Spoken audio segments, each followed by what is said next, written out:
Welcome, my fellow leaders and listeners. This is Succession, a podcast about the pursuit of success, the art of leadership transitions, and the legacies that shape our future.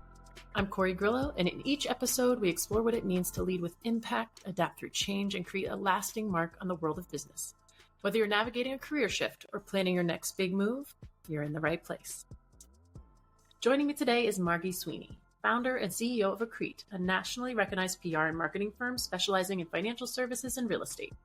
With over 30 years of experience in her industry and a reputation for strategic innovation, Margy is also making a major impact as chairman of the board for Summercore. Today, we explore her unique insights on leadership, storytelling, building resilient organizations, and succession. Let's dive in.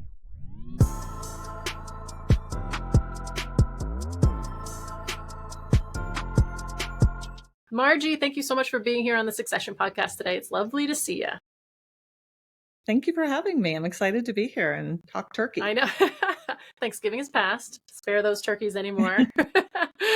But exactly. I'm glad you're here too. I know you have such a wealth of knowledge and experience, but before we jump in to everything on Succession and the experiences you've had, can you give us a little background just for everybody listening on your company, what you do, things about you?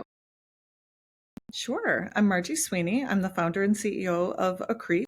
We're a consulting company that specializes in communications for the professional services, financial services, and commercial real estate industries.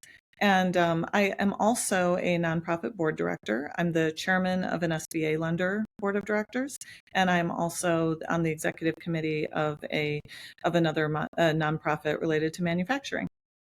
Just in case you didn't have enough to do. Yeah. Exactly. These are my extracurriculars. Right. Has it always been that? Has there always been a balance of like multiple things, or were you full head down in your company for a while, or what was that like? You know, I've always been involved in associations and outside activities in addition to, I guess, what people would refer to as your day job. Right. Mostly because I've always been involved in business development. So as long as I've been in the PR industry and consulting industry, I've always been both doing the work and developing the work. And that means that you need to be out there in the world and have a really thorough understanding of the industries that you're operating in, not just the core work, which, for us is public relations, marketing, and content development. Right. So it always went hand in hand. And it always seems to fuel the development of our own companies too, when we have the experiences of others and also seeing what others are doing right or wrong. So we can avoid some of those little pitfalls. But yeah, and I think that's a little bit more about what we're going to be talking about with your succession experiences, where you've been in these situations and observing other people's processes. So please tell me a little bit about that. Yeah. So as communications counselors at Ep007, a lot of times we are involved in communicating when there's a change of leadership. So when a CEO is on the out and a new CEO is coming in, or other C-suite transitions. And one thing I've noticed is that in the healthy transitions, there's been careful planning. There is a communications plan, either one that we develop or one that our clients have developed and then they bring us in. There is thoughtfulness kind of at every step of the way. And then there are also situations that happen, that come up. That where you have to have a succession plan at, whether it's with a CEO or a key executive, because things happen, this is business and it is life. And so in terms of how those situations are handled, understanding, having a business continuity plan in place, in addition to a healthy succession plan, is also really important. So we get kind of the behind the scenes view on that because we're working behind the scenes before any of those big announcements are made. And sometimes we're involved on the internal side of communicating with a company's employees about the transitions and that sort of thing. Yeah, and that's a big one. I know that we talk about a lot. Yeah, I had a formative experience very early in my career. My first job out of college was working in big pharma, and the head of our department, which was quality assurance, doesn't have anything to do with what I do today, but the head of the department actually had a heart attack and died. Yeah, I've been there. I've This seen that was too. a very important executive. She was the Mm-hmm. woman that the FDA called if they wanted to recall one of the company's drugs. So it was Okay. it was a key Important. position. Yeah. And the succession planning in that case had been done so well that they not only knew what would happen on day one, like, Wow. okay, this horrible event, she was in her like 50s or early 60s, no Right. one Oh, was expecting it. gosh. This horrible event happened, but they knew exactly what to do the Yeah. next day, the first couple hours, everything was laid out. And then they also had they had a deep executive bench, and it was very clear who would rise to the position of Right. authority. And there was none of the, kind of drama that you see on Back and TV forth. around Yeah. who's going to be in control. So it was really great to have that experience early in my career, kind of seeing how it's done right. Yeah. That's a really meaningful example. I think also because of how it lines up with all the people I work with also in the estate planning world and also in the Yeah. healthcare world where we're talking about end of life and managing all these transitions. Like we're maybe not talking about the end of life in, per se, when we're talking about succession in business, but this example it's showing it very starkly. But when you're Yeah. setting yourself up, the people around you that you care about, in this case, it would be your employees or your teams or, or your customers, your patients, whoever you serve, when you're setting them up Yeah. with information of how things can be handled, even though you're hoping it never happens. And in a lot of cases, you're not. And sometimes you are. Like if you are planning to sell or you are planning to, retire, there's a lot of good things Mhm. too. But, even in the case where you're just like, listen, if something should happen, I want to make sure everybody is moving Yeah. in the same place and they're informed, and it makes them feel so much more comfortable and confident in a time where it could be total. It's just total. It's a bit more internal Yeah. chaos. It doesn't have to be external chaos, right? Right. Yeah, like with good planning, Yeah. even in the worst or most sudden situations, there doesn't have to be Right. chaos. We actually stopped people used to use this awful metaphor of like, what happens if, so and so gets hit by a bus? And I Why do realized people like, say that? It's that is just horrible. such a, Thanks for the graphic. it is terrible. So we started saying, what happens if so and so wins the lottery? Right. And Yeah, they're moving on. and Yeah. goes off to a desert island and they just take off. And Right. we're using that more Yeah, positive I metaphor appreciate these that. days. It is so impactful though. And I love how you're also bringing in, I know I've talked about this with a few of my guests and also just in real time with my clients, is the internal communications that people are so just not prepared for. Can you give us a little bit of Right. insight into the good, bad, the ugly of how that can be done? Sure. So there are two types of companies. They're the ones who think about only think about outside the company, like what's our external messaging going to be? How does this not affect sales? That kind of thing. And then there's the companies who focus entirely on their team and their people, and it's very well intentioned, but they don't think about like reporters and the Right. media and how this could affect their Yeah, it's reputation very in the insular. industry at all. And I have rarely seen a company, I mean, there are some great examples, but I've rarely seen a company that falls firmly in the middle and is able to really do both very, very well. Right. So, Wow. and that's okay.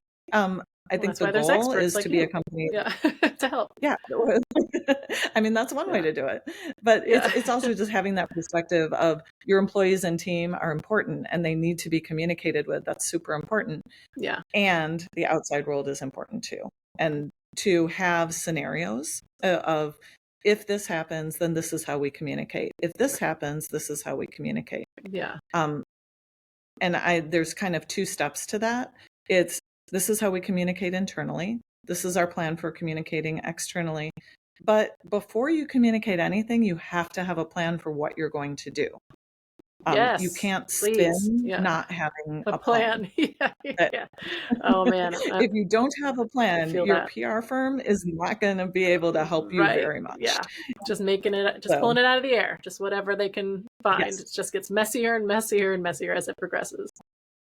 Yeah, that's not going to go well. So the first step always, whether it is communicating with your employees and your teams or externally, is having a plan in place for what you're going to do. Yeah. And then the communication can really flow from there. Yeah. What do you feel like going into situations where there is a plan, but there's not really an execution strategy? When you're stepping into those places, what do you normally see as like every time? Like with some of the things you see every time, you're like, oh man, just every time it's always the issue that you come in and you help tweak. not bringing your PR firm in soon enough, not bringing in the communicators. Same, And, I said PR firm, but that can also mean internal people. Yeah. So if, say, it's a CEO change and this is going to be super sensitive, a lot of times there is an inclination on the board of directors and or amongst the C-suite, say we have to keep a lid on this. We can't bring anybody in. I would encourage, when you bring in legal, bring in communications. Yeah. That is the time, because communicators think differently than other people. They're thinking about, how is this going to play with these important stakeholders, and what is, how is this going to affect all the different parts of the company? So I think not bringing in communicators early enough is a common mistake. Yeah. Agreed. Another mistake that people make in this regard is thinking we have a business continuity plan, so that is a succession plan. And the two, in my opinion, are very, very totally different. Yeah. Business continuity is, you can keep the wheels turning on day one. Like you've lost your top executive for one reason or the other. Who steps in? Who drives that bus? And that is business continuity. The art of succession planning is very different than that. Succession planning is about who can truly lead this company and make sure that the company thrives in the long term, and how do we have a deep leadership bench to make sure that is, I would say, that's the year one strategy as opposed to the day one strategy. And if you don't have a business continuity plan, by all means, go get one. Go make one. That is essential. Most companies, especially well-run companies, do have a business continuity plan, but many, many don't have a succession plan, where they're thinking they either have the luxury of having a long-standing, energetic, awesome CEO who they can't even imagine what life would be like without. And that's a luxury, and it's a great thing, but things happen. So even it's really thinking beyond that. Even like when there's an intentional exit, right? And if for some reason people want to hang on to the I don't want them to leave, and they're like, I don't want to tell them I'm going, and it's like this little, but you gotta do it for them. And yes, there's an upset you're going to create, but it's a meaningful upset if it's managed well, right? We don't want to hold it in. Yeah, I'm sure you run into this all the time too, where people feel like it's almost a betrayal to have the conversation about what happens when you're not in this chair anymore. What is our plan? And a confident leader will never see a conversation about succession planning as any type of a questioning their leadership or a betrayal. A confident leader will always say, yes, I'm building a legacy. I want this thing to live on well after I move on. It's only going to ensure their growth and, and beyond the years that they're working there. And I think you're also touching on another piece of when succession planning. Of course, when I'm brought in, a lot of times people are like, can you just find somebody to do this role that's going to match, whatever they're thinking at the time is good. Like almost like they want a carbon copy of that person. And I'm like, that's not necessarily what's going to be healthy for the company where it is now or where you want to take it. Like also knowing, are you preparing, you're looking to sell in the future? Are you trying to grow for a long sustainable life of this company that, are you nurturing the culture? Are you building the culture? Are you going to have layoffs soon? Like there's a lot of different matches that come into that role, but also the domino effect of succession.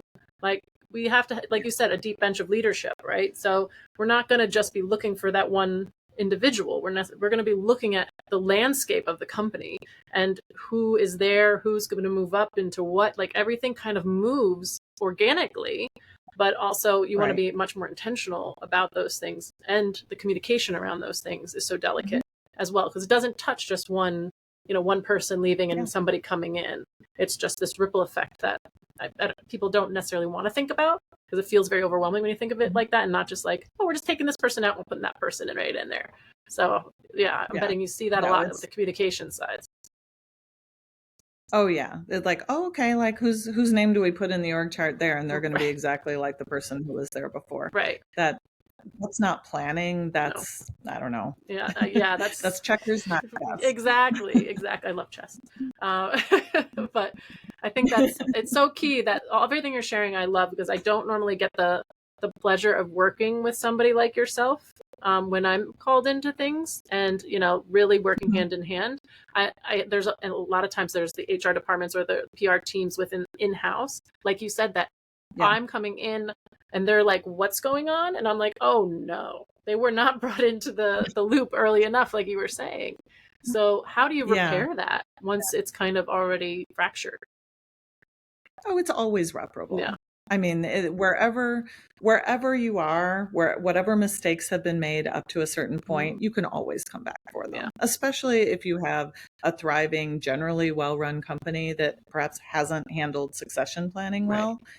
There's always a way to come back to it, because there is, there's well-intentioned people. Maybe there's a few non-well-intentioned people, but sprinkled in in there, general.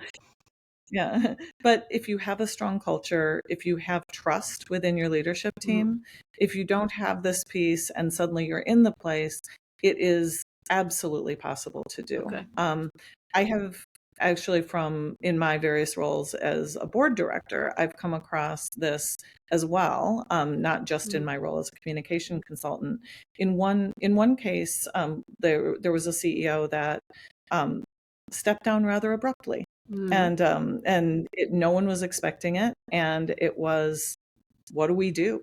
Right. And it was a smaller company. So there was no immediate person who was the heir apparent. And what's interesting is, you can talk about big companies, and then you really do have to have an heir apparent. Stockholders want it, the markets want it. Like, there's all kinds of reasons. But when you're talking about small to mid-sized companies, many times that's not a financial reality. You aren't going to have two people with the gravitas and the leadership abilities to be the CEO. So many times, if you have an abrupt, departure of a CEO, you are not left with someone, and this may be an intentional succession plan, you are not left with someone who is the long-term leader of the company. Right. And that's where the intersection of succession planning with business continuity planning comes in, because you may make, as a group of board directors or as an executive team, you may make the decision, we're not going to have a strong number two. We can't afford it. We've got people in line responsibilities who are really good at what they do. Here's who will run the company. Here's our business continuity. Here's the 2 or 3 options of people who could step into this role temporarily and help us lead a search for the top leader in the event that we need to replace them. That's in my, you may have a different opinion. I know there are various opinions on this, but that to me is a valid succession plan. Absolutely. Because executives are expensive. Let's face it. I think it's really interesting because this podcast so far, we're bringing light to a lot of mid-sized, small companies, very successful companies, but this just sits differently. It's not the ones you're going to see on the cover of Forbes, or like talking about their great succession or how their stock is going to whatever. Like, it's not on the top of everybody's mind, but it's so imperative and connected to the lives of so many people and industries, and it just makes a huge impact. So when you're talking about these practical ways to succession plan, that meets the need of the company that you're talking about and the leader that you're talking about. But the one piece that I know you're going to agree is that piece is not communicated. When they don't have a person that eases everybody's mind, and they also can't afford to have that person, they don't want to sit and say, hey, everybody, so if in the event I'm not here, right, and I'm not going anywhere, so there has to be some kind of trust already built into that conversation, that person's going to be respected. In a lot of these companies, and these size companies, there is that. But to say, like, don't freak out. This isn't a conversation that I'm leaving, right? Like, but we need to keep this at the top of mind in order to make sure we ensure everything for our teams and our company and the people we serve, right? And that's never going to be a bad conversation to have. But they're so worried. No, they're so worried about scaring people. And and if they don't have those people ready, then they can at least get them there with those conversations. If they're not ready to be able to step in that way, and they don't have those skills yet, then you have the opportunity to build in those skills with them, because you're not really going anywhere. You're just making sure that everything's going to be okay if in the event there is. And those skills, by the way, will probably help them in their day-to-day job too. And they'll transfer. And if you are scaling, then all the better. then there you go. Maybe you will have somebody that's built into the mix that's going to be a good person to take over at some point. But it also keeps everything really, it keeps it kind of out in the open, and it level sets with everybody. It says, here's where we're holding, and also here's where you're not at. Like, if you thought you were coming into this seat, like, let's all talk about what's needed and how it will be handled and what you can do to get wherever you want to go. Those are more individual conversations too, but but they totally can be done, and it can be done so well. It's just the emotion of it all just derails things. It's interesting you bring up that kind of training and having those transparent conversations. There is one thing that comes up, particularly with mid-sized companies, is that executive level just below the CEO, like either they have C-suite titles or EVP titles, that sort of thing. Many times there are people who think they should be considered for the top job. And the board of directors or the founder, CEO, whatever, the people who are making the decision do not think that. There is a difference of opinion. Seen that. And it's not cute. Yeah. And this can be one of this can be one of the most awkward scenarios, and I think it's very common. Yeah. Oh yeah. So people who are thinking about this should know, like, it's in your control to have the conversations when you need to have the conversations and in the way that you need to have those conversations. Like, you don't have to sit somebody down and say, you're never going to be the top dog. You are not ever going to be the CEO. Like, come on. Like, harsh. You don't have to do that, but you can have a plan in place. You should be conscious of the level of transparency that you want to have with that plan. And if you think that somebody who you value as an executive, who you value in the job that they're in, you need to communicate that to them. If they're going to have visibility to the plan and it's not going to be them, you need to have that, out of respect for that person, you need to have that conversation and say, hey, this is the plan we're putting in place. Let's have a conversation about why that is, about how that might change. There's lots of opportunities to have really growth oriented discussions around succession planning. And but they should always be customized and personalized to the people involved. Like every company is different. Yeah. I'm going to add on to that conversation too a little bit, because there's also a responsibility. I know it's a balance of what the needs are of the company and what do you but when people are vying for that CEO role and they're not going to get it, they're going to find out sooner or later. So, and at some point, yes, you want to minimize the impact, but also if there is potential for that person to become or grow, like, you won't know until you have a conversation about what the expectations of that role are, or what that will look like, or what they would need to do in order to reach it. And when people are drained, like, a lot of times leaders don't want to tell those people because they are striving so hard and they're working so hard. They're like, well, if I tell them that, then they might not work as hard. That's not fair to that person. And you are draining that person with their hopes of getting something that they are not going to achieve. That doesn't mean they won't build something that they will even be more proud of once they are aware of that. But yeah, they might leave. And if they want to go get a CEO position because that's going to be fulfilling to them somewhere, they should go get a CEO position somewhere that's fulfilling to them.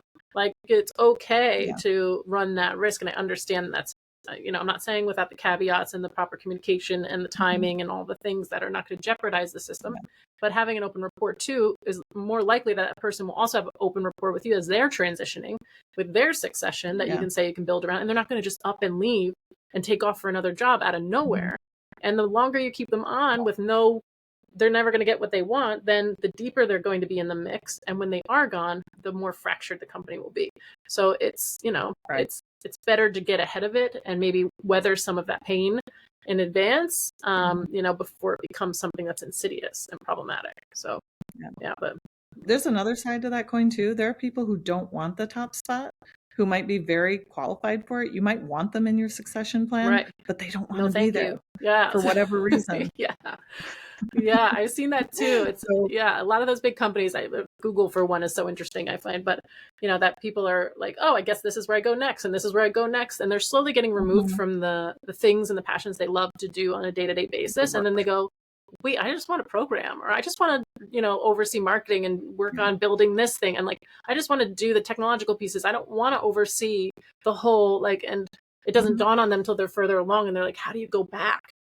So people could be moving in that direction. You're absolutely right. And then they're like, okay, we're ready for you to take over the CEO role. And they're like, oh God, no. And my life and my Oh my family. God, that's right. So yeah, it's so important. And it's great that we're talking about it, I think, because it's so glamorized in such a negative way, actually, and not practical for how it would apply when people are talking about succession as a whole. Like, they have very different ideas of what it is on a practical level with small and mid-sized companies in particular. So it's important. Because frankly, it is so that, like, the happenings at Google and other very large companies, we all have more visibility to them because they're publicly traded and they make headlines. So people know a lot more about what happens in big companies, and they try to apply that to small to medium-sized companies. And all of a sudden they run up against walls because not everything scales. Yeah, it's not apples to apples. Not everything scales up, not everything scales down. Right. So it's really important to know your own company and your own people and your culture, and make your succession plan a reflection of that culture. I think is the number one thing to do. Yeah, I agree. I think there's no bad time to start. Whatever. I mean, I would just recommend starting now for anybody. Like if you're starting your company, if you've been doing it for a while,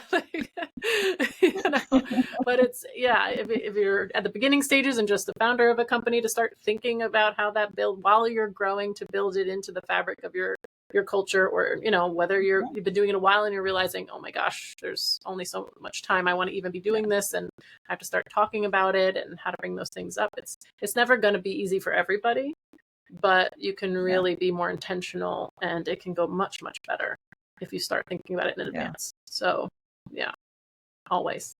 It's true. There were some people about 5 years ago in my circles who were like, hey, have you thought about succession planning? And I was incredibly not ready for the conversation in terms of my own business, just not ready. I was like, I'm still building this thing. Like, what do you mean succession planning?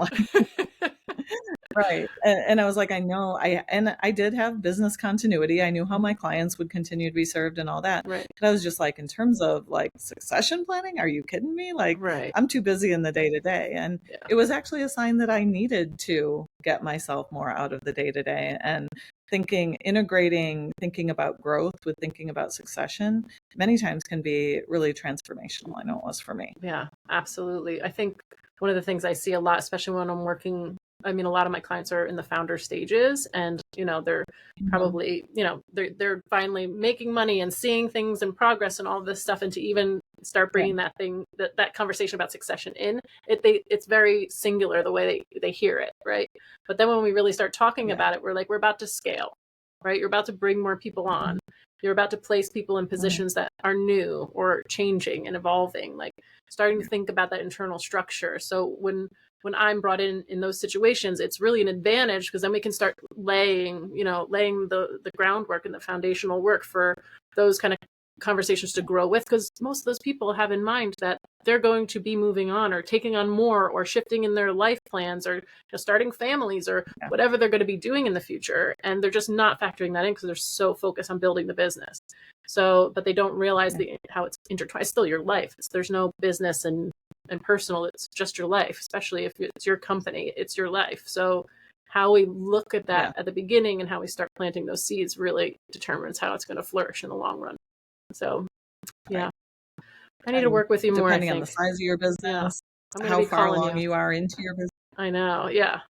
I'm going to be like, Margy, help all the time. I think it's so important. Or have a plan. You can't communicate about a plan until you have a plan. Right. I think that's the key takeaway here for sure. Well, thank you for spending the time with me. I can't thank you enough. This has been so informative. Hopefully we'll have more conversations around it too. But it's a big help. I really enjoyed it. It's been a great conversation. Yeah. Let's keep it going. And and I will be calling you. I'll be calling you back. All right. Thanks, Margy. And before we go, a big thank you to all our listeners for tuning in today. We hope you found some valuable takeaways to help you with your own leadership journey. Don't forget to subscribe so you never miss an episode. And if you're ready to dive deeper into your own succession strategy, or you want to be a guest on the show, reach out and email us at ask@korigrillo.com. Remember, Great legacies are built on smart strategies. Keep leading forward, my friends, and we'll talk soon. Bye.